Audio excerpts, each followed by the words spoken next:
Good morning.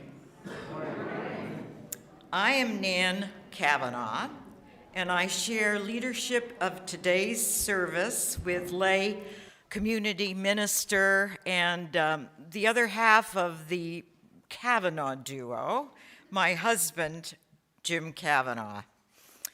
We welcome you to the transformative power of religious community. Whoever you are, wherever you live, whomever you love, whatever you do for a living, you are welcome at the Unitarian Church of Harrisburg.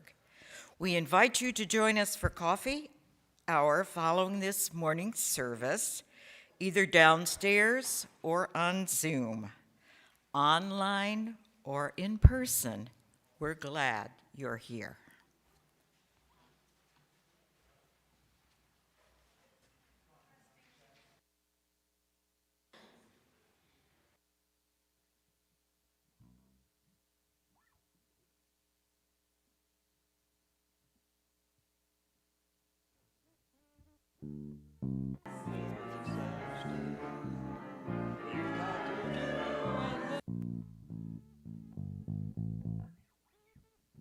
You gotta do, oh Lord, you gotta do, and the Spirit says do.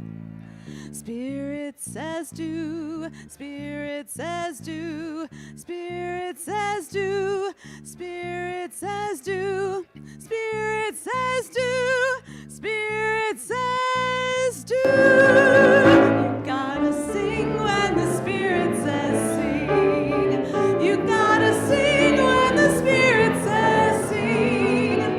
When the Spirit says sing, you gotta sing, oh Lord, you gotta sing when the Spirit says sing. Spirit says sing, Spirit says sing, Spirit says sing, Spirit says sing, Spirit says sing, Spirit says sing. You gotta shout when the Spirit says shout. You gotta shout when the Spirit says shout. When the Spirit says shout, you gotta shout, oh Lord. You gotta shout when the Spirit says shout. Spirit says shout, Spirit says shout, Spirit says shout, Spirit says shout, Spirit says shout, Spirit says shout. You gotta do when the Spirit says do. You gotta do when the Spirit says do. When the Spirit says do, you gotta do, oh Lord. You gotta do when the Spirit says do.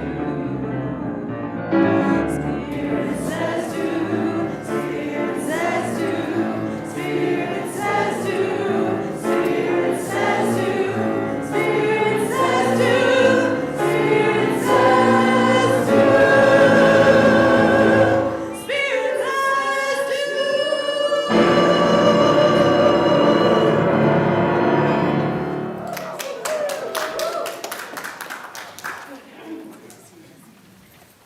Our chalice lighting, Alive in All Creation, is by Reverend Sherry Woodbury, who tells it that she is sustained by music, meditation, hiking, and spontaneous games of ping pong with her husband and tween.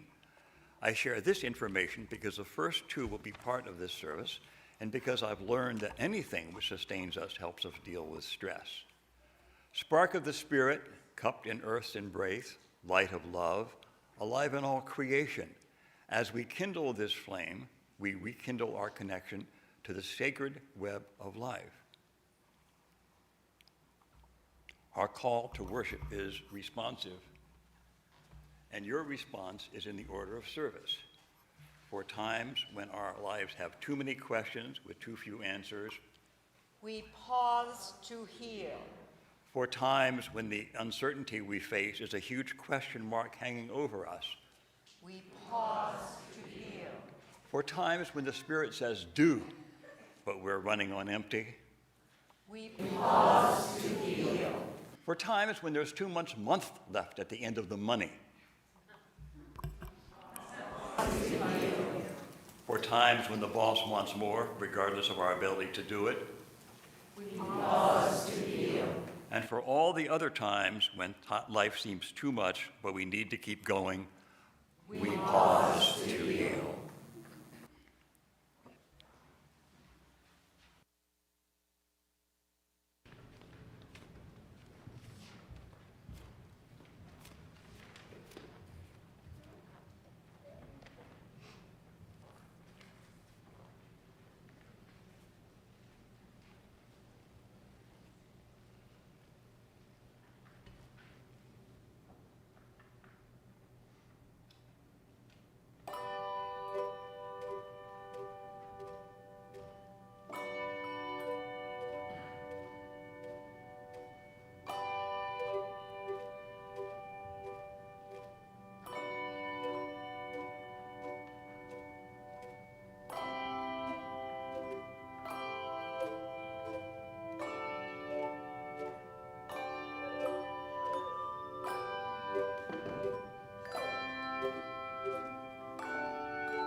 What a treat.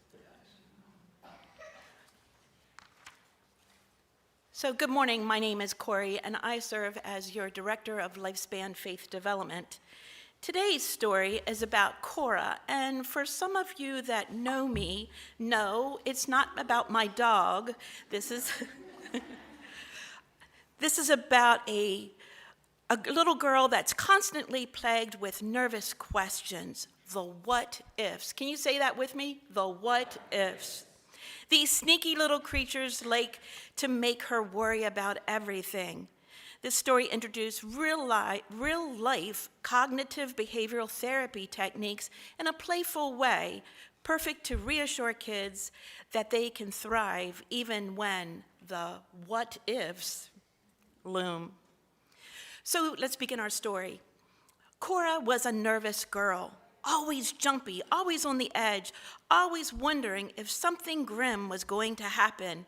Because of this, the what-ifs love her. Heavy, lumpy, and grumpy, the what-ifs were everywhere, in bright rooms and dark corners, in busy highways and hushed libraries, and big cities in small towns. They swing in from the unknown places and swiftly attach themselves to people when they least expect it. Then they whisper a question so quietly, so softly, so gently, that the person usually doesn't know that the what-ifs are there at all. From the moment the sun first peeked through the window in the morning to the time she pulled a warm quilt over her head at night, Cora's what-ifs followed her every move. What if the dog runs away? What if I forget my homework? What if the sun stops shining? What if my crayon breaks? Many people think about the what-ifs for a moment or two, but can briskly brush them off. Cora, though, she could not. It didn't matter if the what-ifs questions were silly or frightening, likely or impossible. As soon as Cora thought about them, the what-ifs grabbed a hold of her. One week, Cora had more what-ifs than usual. Her piano recital was just days away. Even though she had practiced and perfected her song, the what-ifs started creeping in. What if my fingers shake? What if I make a mistake? What if nobody comes? What if too many people come? By the day of her recital, the weight of the what-ifs felt unbearable. Cora stood backstage, anxiously awaiting her turn to perform. The longer she waited, the more what-ifs appeared, each one grabbing a hold and weighing her down more than the last. What if I trip on stage? What if the bench is too small? What if the pedals are squeaky? What if I start coughing? What if I play the wrong note? What if nobody claps? Cora, a small voice whispered, "Are you all right?" Oh, great, Cora thought. What if Stella thinks I'm a crybaby? What if she doesn't understand?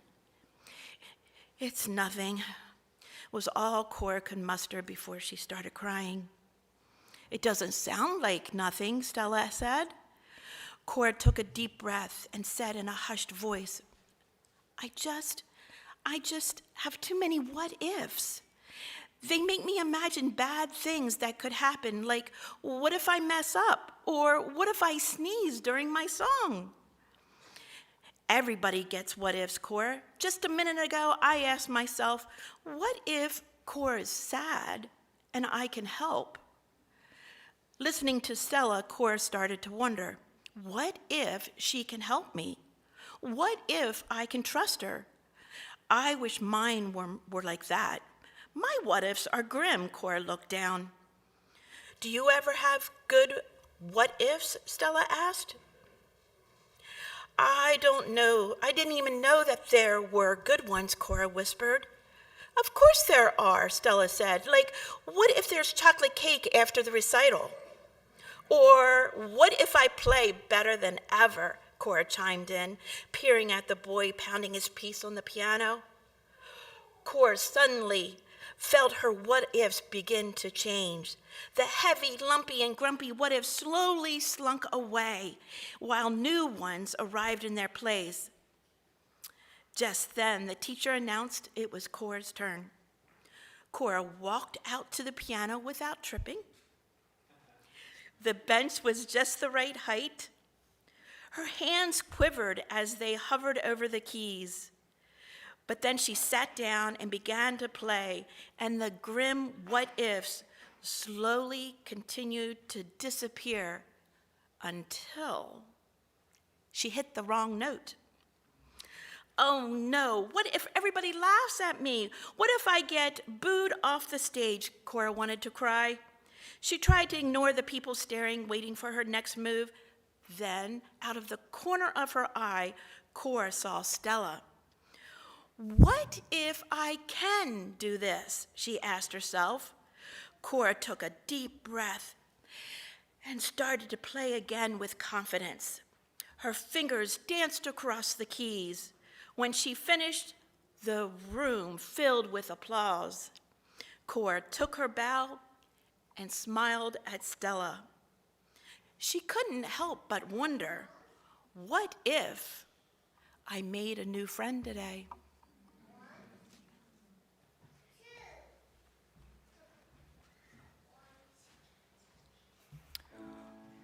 Time to sing our children downstairs. 2 verses. We bless you on your way. May you feel love every day. May your light shining bright transform the world. Now we bless you on your way. May you feel love every day. May your light shining bright transform the world with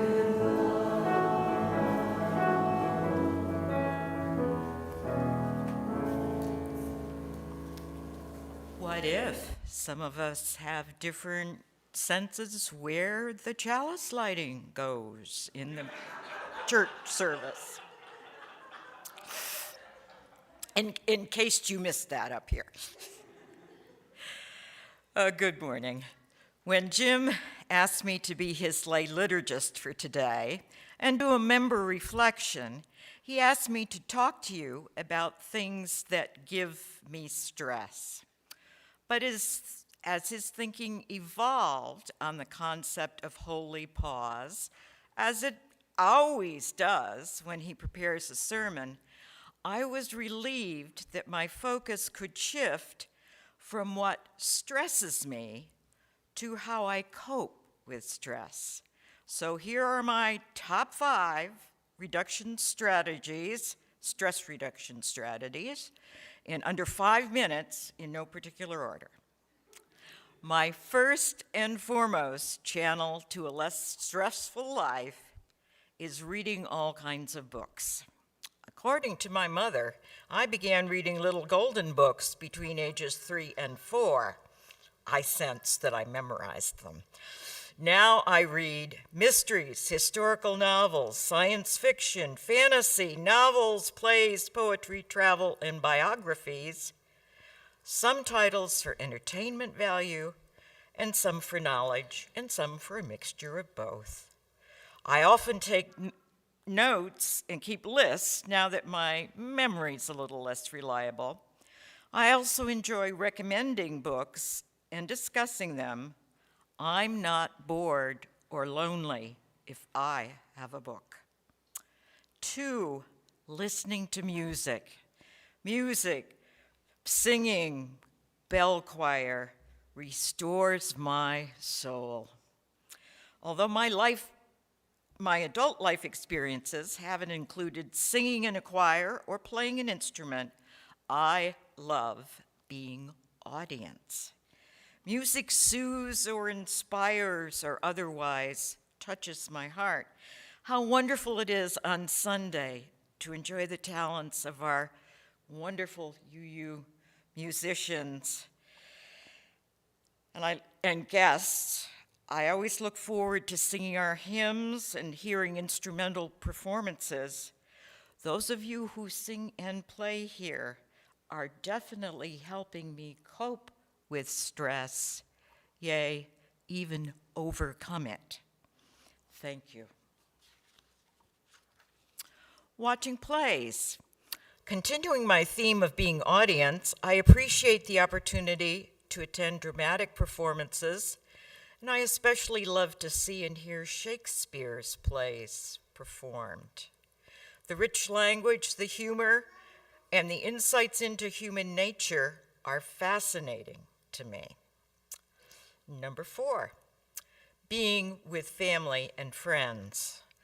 Although I'm probably more of an introvert than a nation where I can see and be seen, having a granddaughter on my lap to read to is priceless. Feeding you tasty brownies warms us both. Sampling one of your favorite dishes at the second Sunday potluck gives us the bond of eating together. And the annual church auction gives Jim and me the opportunity to have many social events to look forward to. Seeing talking heads on Zoom without body language has me missing the connection I crave. Number 5, and last, connecting with the natural world. I am a surrogate mother cat for 2 unrelated cats who live with us and really do not like each other very much. The black cat, Viola, hides, and the amber cat, named Amber, greets everyone who comes to see us. They compete for my lap in the evening. I'm the human in the house who reliably stays seated while Jim is mostly on the move and multitasking. I offer a quiet, calm place to be cozy together. Also, more and more as I age, I find that I crave a view of green growing things, flowers, vegetables, trees, with water nearby as a reassurance that our planet Earth will continue to support flora, fauna, and humans together in some kind of symbiosis.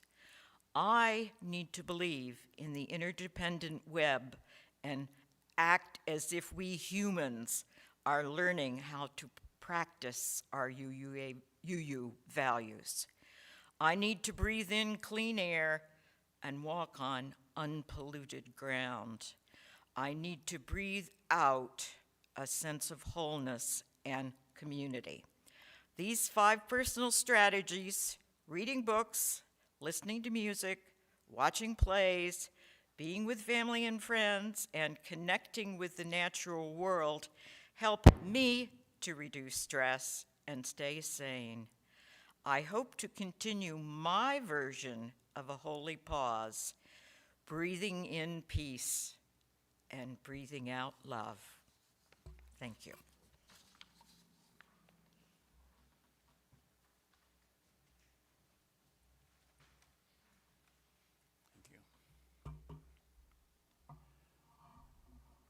Let us open our hearts and minds now to a time of meditation and prayer, a time to give expression to our joys and sorrows.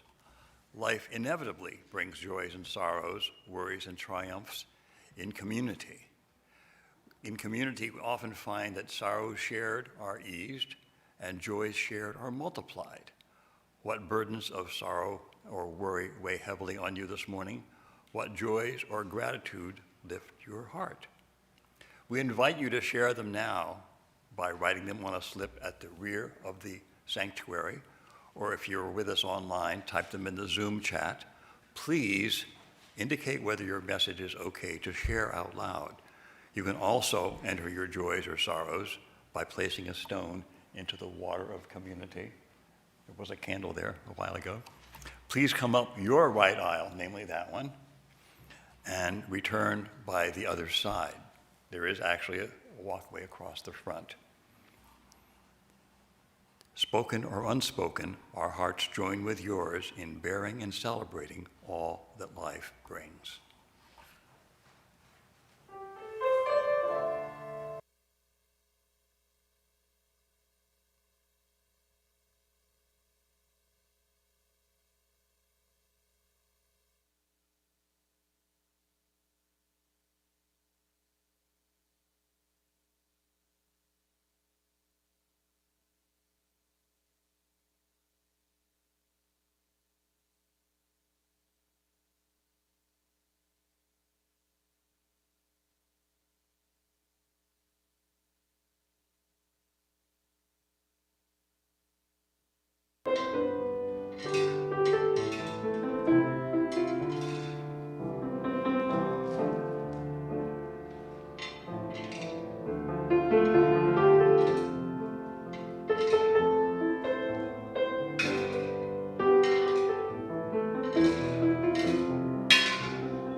We then place one more stone in the water of community, representing the joys and sorrows that remain silent in our hearts and minds.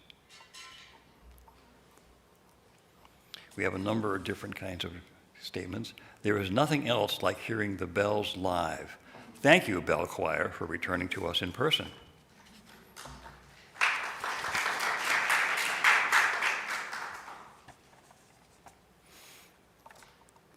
Margie Hartman's tell us, let's wish a huge happy birthday to Barb Hoskins, Ed Sykes, and Lois Voigt on September 20th. No, they're not triplets. And something from the people who are actually leading today's service. We were happy to be part of our granddaughter Eleanor's 8th birthday party yesterday. It was noisy, joyful, and lots of fun. That's from Jim and Nan Cavenaugh. And JB, aka Jelly Bean, says, joy and sorrow at the same time, leaving a familiar but not safe or happy living situation into bigger, better things.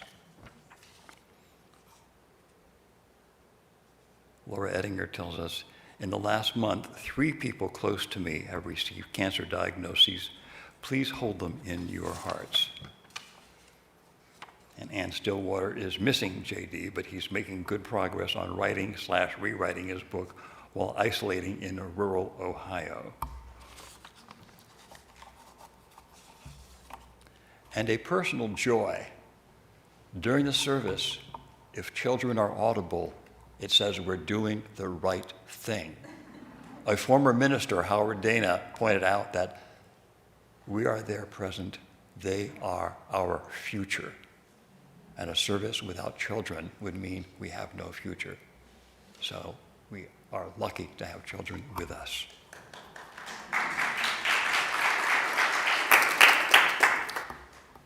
Gracious and loving God, Spirit of life, by our presence, we hope to bring comfort, healing, and compassion to each other in this space we make holy. Now let us join a time of healing silence and then remain seated for our meditation hymn, number 123, Spirit of Life.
Before I talk about a holy pause, I need to reassure my humanist friends that something can be holy without being related to God.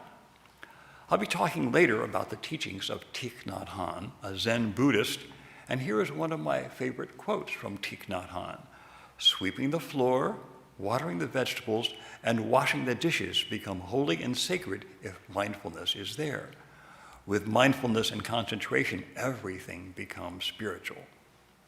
If a Zen Buddhist can talk about things that are holy and sacred, I think this UU can do the likewise. Fair enough?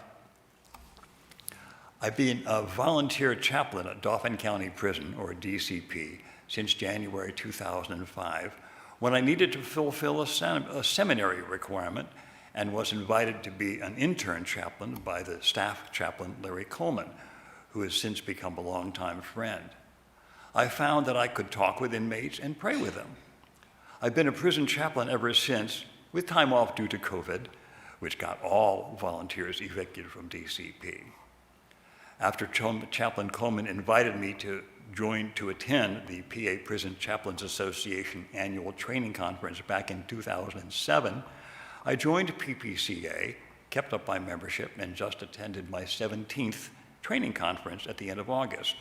Each one has taught me something new, and they showed me that I was accepted by naming me the PPCA County Chaplain of the Year in 2018. I've considered my calling to be a UU lay chaplain with my pendant showing my interfaith approach. A resident once asked, "Do you believe all those things?" No, I replied, but I need to be able to speak those religious languages.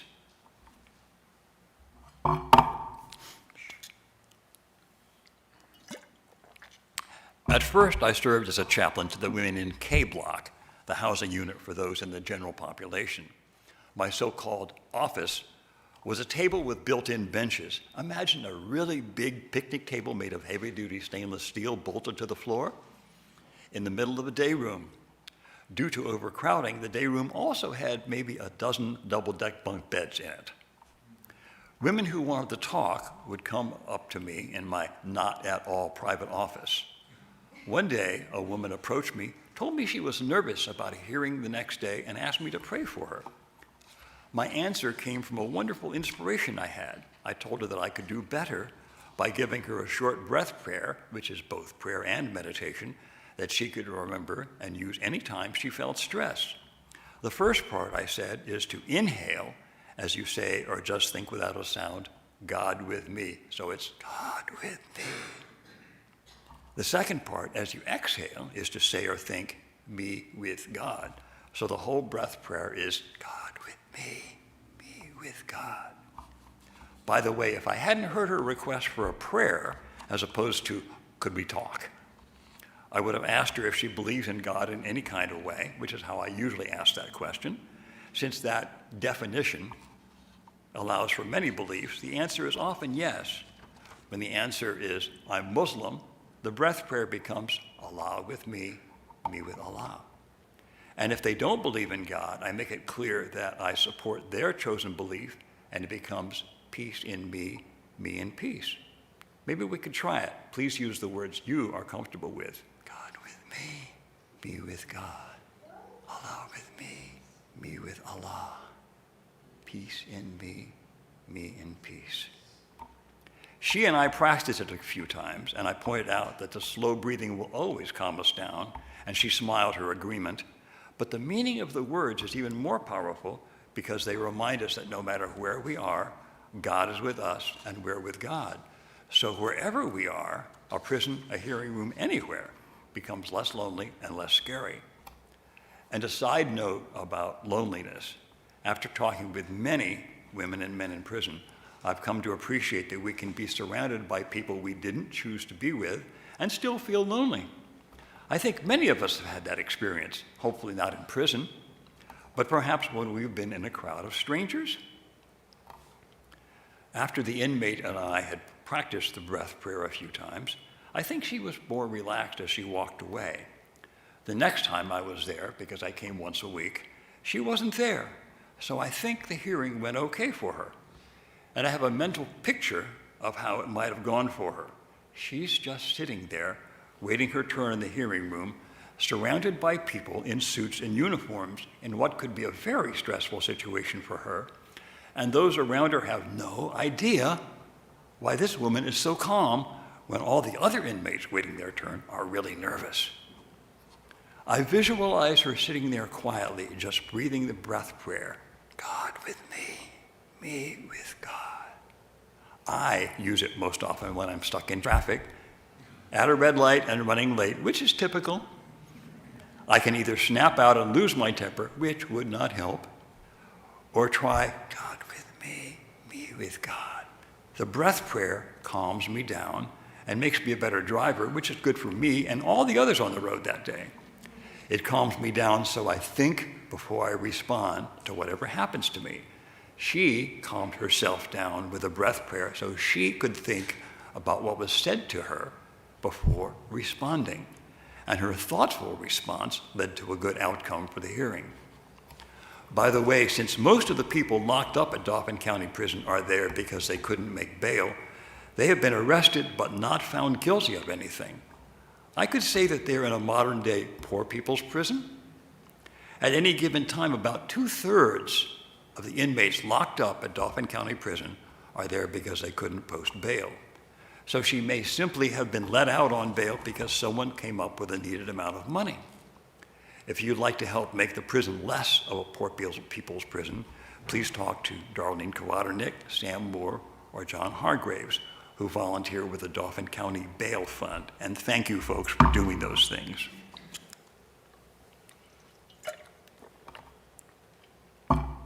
I've taught this breath prayer to hundreds of inmates at DCP and women at work release, and I've gotten many positive responses. Once, when I was about to leave the work release center at the end of my weekly visit, a woman I'd spoken with earlier came into the room I use for my chaplain's office. I think she was having an anxiety attack. She was upset to the point that her voice was trembling as she told me what was happening. I stood facing her, took her hands, and we said the breath prayer together 5 or 10 times. God with me with God. God with me with God. God with me with God. I could sense her calming down. She was smiling as she walked away, so it seems clear that the breath prayer helped. I didn't ask what was stressing her, and I didn't need to know. So what stresses us? The World Health Organization tells us that stress is a normal human response that prompts us to address challenges and threats in our lives. We all experience stress, and the way we respond to stress can make a huge difference. But before I talk about responding to stress, I wonder about finding a balance between too little stress, as in, have you ever been bored? And too much. Having seen teenage kids at an amusement park, I know that some of us want a lot of challenges and uncertainties and excitement, while others who want a lot less would agree with the late President John F. Kennedy when he described his fondness for his rocking chair. It gives the excitement of motion without the danger of getting anywhere. It seems clear that each of us will have a different personal balance between too little and too much stress, and that's okay. The question is, when it gets to be too much, how do we know and how should we respond? Well, the first part is easy. The sweaty palms and other nervous symptoms like your stomach in a knot, muscles tense, or that deer in the headlights feeling. To summarize, our options are fight, flight, or freeze. But how should we respond? Well, snapping out is not a good response. I've met many people in prison and at the work release center I serve who learned the hard way, as I have myself. I offer the possibility of a holy pause, a way of stepping away from the challenges and threats which beset us, and it can take many forms, as long as it sustains us. There's a Latin word, statio, meaning the monastic process of stopping one thing before beginning the next. Statio prevents multitasking, which may be a good thing. Just ask J.D. Stillwater, who once did a service on the dangers of multitasking, or my wife, Nan, who has never, to my knowledge, been a multitasker. Our responsive call to worship included the shortest holy pause I know. I pause to heal. I pause to heal. And short can be good when life's pace becomes too fast and a quick response is needed. Then there's the breath prayer I described earlier that I've taught to so many. God with me with God. I taught it to a newcomer at work release last Monday, and I know I will be teaching it to other newcomers the next times I'm there. I'm pretty sure that the ones who learn this way for dealing with stress will be better off as a result. And I offer my favorite meditation by the late Thich Nhat Hanh, a Buddhist monk, from his book, The Blooming of a Lotus. It's in 5 parts. I will describe them and then demonstrate. Breathing in, I know I'm breathing in. Breathing out, I know I'm breathing out. Breathing in, my breath grows deep. Breathing out, my breath goes slowly. Breathing in, I feel calm. Breathing out, I feel ease. Breathing in, I smile. Breathing out, I release. Dwelling in the present moment, I know it is a wonderful moment. By the way, in case your personal present moment seems less than wonderful, remember Thich Nhat Hanh's point of view as a Buddhist monk. As an advocate for peace who was born in Vietnam but refused to take sides in the bloody conflict there, he was imprisoned many times. So his view of the present moment was informed by his challenging life experiences. From his book, Happiness, we have a short poem that illustrates his positive point of view and helps us understand how he feels about the present moment. He wrote, "Being alive is a miracle. Just sitting there enjoying your in-breath and out-breath is already happiness. Breathing in, I know I'm alive. Breathing out, I smile to life in me and around me."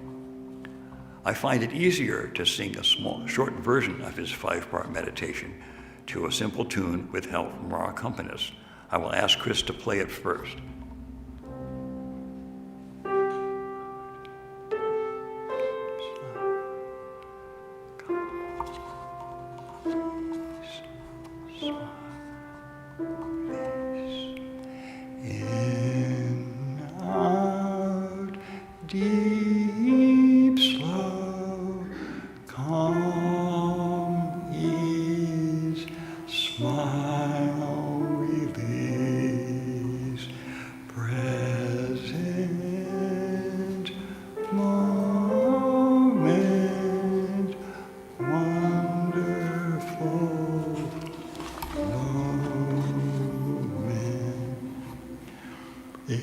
Try that again, it's getting better.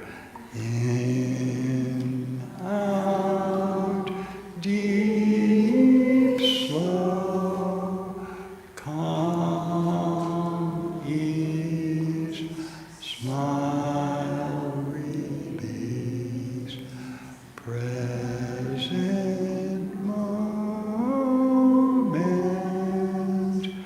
wonderful.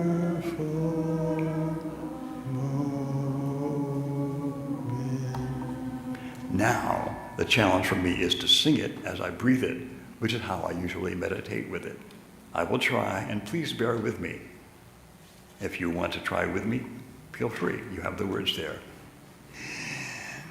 In, out, deep, slow, calm, ease, smile, release, breath.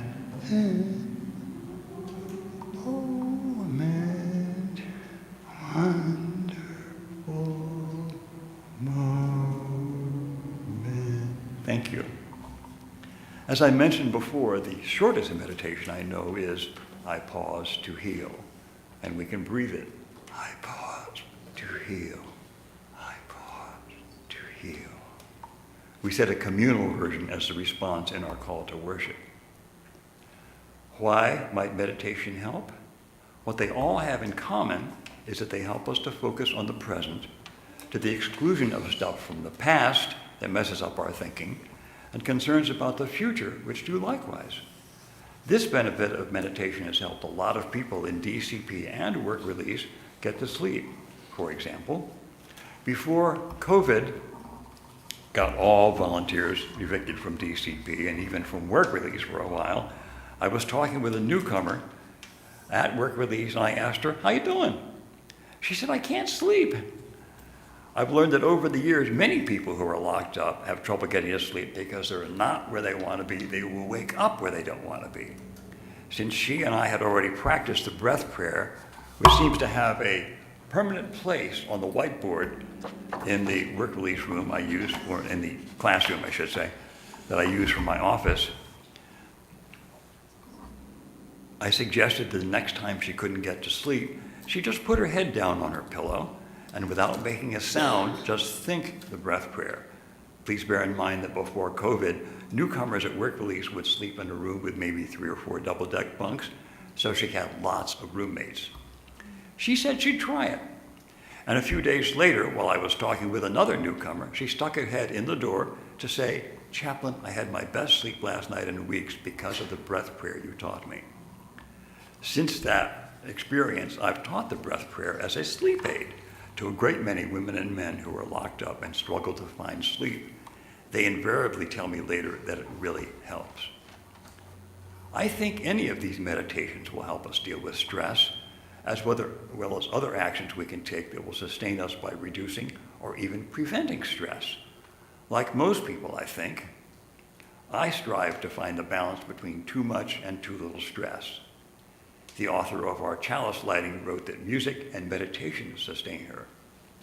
At a recent UCH gathering Nan and I attended, we went around the room towards the end, volunteering what sustains us, and people came up with gardening, spending time with a cat or dog or with children or grandchildren, journaling, and volunteering. I can add from personal experiencing, walking, running, boating, swimming, or going to a good movie. By the way, I don't think singing Oppenheimer reduced my stress, just replaced it. I think having balance in our lives is incredibly important. My personal balance dilemma centers on social justice. How much is enough? If I had a tattoo on each arm, one would say, "I pause to heal," and the other would say, "Do something. Make necessary trouble good trouble." That's from late Congressman John Lewis. By the way, we can all make a little good trouble after the service by going outside that door and doing postcards with Rachel Mark and Anita Menser in support of a bill for solar in schools that's stalled in the Senate. It's easy good trouble. Addressing this dilemma between statio and make good trouble would be a whole different sermon, I think. Before I retired, I taught local government budgeting, and for a while I had a sailboat I named Balanced, because budget should be balanced, our lives should be balanced, and the boat must be balanced or we'll all get wet as the boat swamps. Once more, let us pause together and share our short meditation. We pause to heal. We pause to heal. We pause to heal. May our holy pausing sustain us and keep us from getting swamped by too much stress. Amen, blessed be, and namaste.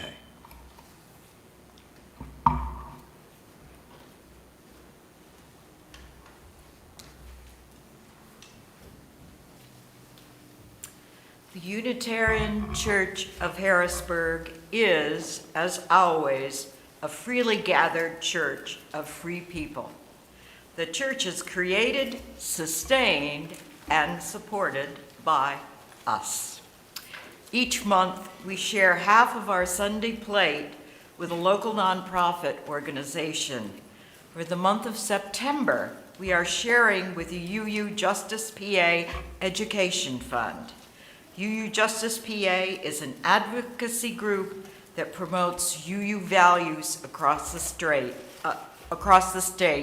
You can see more about it in your order of service. If you wish to contribute online, visit uchbg.org homepage for your options.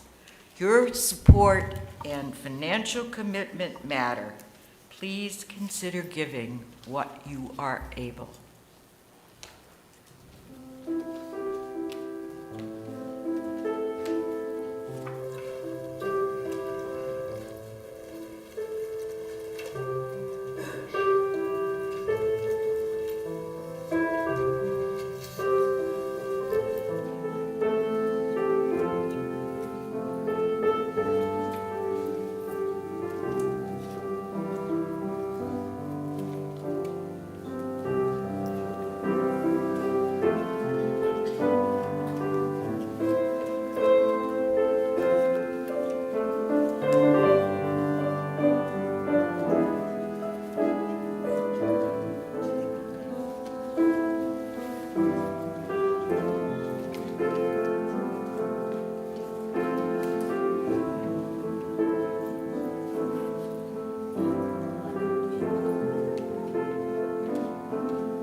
Thank you. These gifts are generously given and gratefully received. And thank you, Chris. That's something I always listen to with my heart, that hallelujah. Please join me in the reading of our covenant. It's printed in your order of service. We affirm our mission to encourage, equip, and empower, and we ask that you join in the affirmation of this covenant. Love is the spirit of this congregation, and service is our gift. This is our great covenant, to dwell together in peace, to seek the truth in love, and to help one another.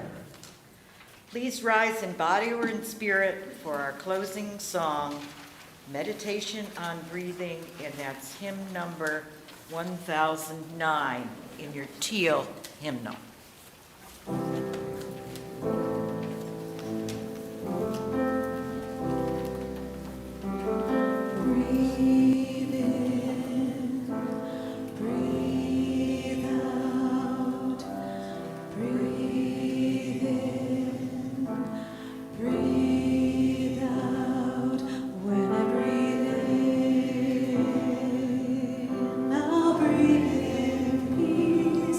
When I breathe out,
breathe in peace. When I breathe out,